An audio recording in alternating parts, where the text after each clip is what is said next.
माह के कृष्ण पक्ष और शुक्ल पक्ष की त्रयोदशी तिथि को प्रदोष व्रत रखा जाता है। प्रदोष व्रत की तिथि जब मंगलवार को पड़ती है तो उसे मंगल प्रदोष व्रत या भौम प्रदोष व्रत के नाम से जाना जाता है। भौम प्रदोष व्रत में कथा सुनना या फिर कहना बहुत ही पुण्यदायी माना जाता है और इस कथा से पूजा पूर्ण होती है। मान्यता है कि मंगल प्रदोष व्रत की कथा सुनने या फिर कहने से देवों के देव महादेव का आशीर्वाद प्राप्त होता है और हर प्रकार की परेशानियों से मुक्ति मिलती है। तो चलिए सुनते हैं भौम प्रदोष या फिर मंगल प्रदोष व्रत की कथा। प्राचीन काल में एक नगर में एक बुढ़िया रहती थी। उसके मंगलिया नाम का एक पुत्र था। वृद्धा को हनुमान जी पर बहुत श्रद्धा थी। वह हर मंगलवार को हनुमान जी का व्रत रखकर विधिवत उनकी पूजा करती थी और उन्हें भोग लगाती थी। इसके अलावा मंगलवार को एक तो न घर लीपती थी और न ही मिट्टी खोदती थी। इसी प्रकार से व्रत रखते हुए जब उसे काफी दिन व्यतीत हो गए तो हनुमान जी ने सोचा कि चलो आज इस वृद्धा की श्रद्धा की परीक्षा ली जाए।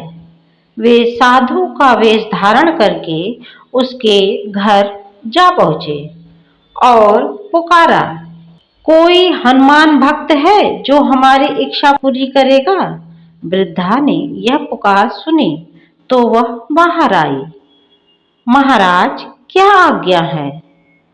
साधु वेशधारी हनुमान जी बोले कि मैं बहुत भूखा हूँ, मुझे भोजन चाहिए। तू थोड़ी सी जमीन लीप दे। वृद्धा बड़ी दुविधा में पड़ी। अंत में हाथ जोड़कर उसने प्रार्थना की कि हे महाराज, लीपने और मिट्टी खोदने के अतिरिक्त जो काम आप कहेंगे मैं करने के लिए तैयार हूँ। साधु ने 3 बार परीक्षा करने के बाद कहा, तू अपने बेटे को बुला, मैं उसे औंधा लिटाकर उसकी पीठ पर आग जलाकर भोजन बनाऊंगा। वृद्धा ने सुना तो पैरों तले जमीन खिसक गई, मगर वह वचन हार चुकी थी। उसने मंगलिया को पुकार कर साधु महाराज के हवाले कर दिया, मगर साधु ऐसे ही कहाँ मानने वाले थे। उन्होंने वृद्धा के हाथों से ही मंगलिया को औंधा लिटाकर उसकी पीठ पर आग जलवाई। आग जलाकर दुखी मन से वृद्धा अपने घर के अंदर चली गई। जब साधु ने भोजन को बुलाकर कहा कि वह मंगलिया को पुकारे ताकि वह भी आकर भोजन लगा ले, वृद्धा ने आंसू भरकर कहा, आप उसका नाम लेकर मेरे हृदय को और मत दुखाइए। लेकिन साधु महाराज न माने। वृद्धा को भोजन के लिए मंगलिया को पुकारना पड़ा। पुकारने की देर थी कि मंगलिया बाहर से हंसता हुआ घर में दौड़ा आया।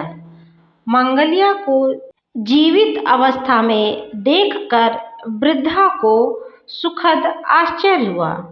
वह साधु महाराज के चरणों में गिर पड़ी। साधु महाराज ने उसे अपने असली रूप में दर्शन दिया। हनुमान जी को अपने आंगन में देखकर वृद्धा को लगा कि उसका जीवन सफल हो गया है। तो दोस्तों, यदि यह मेरा वीडियो आपको पसंद आया हो तो कमेंट बॉक्स में ओम नमः शिवाय अवश्य लिखें।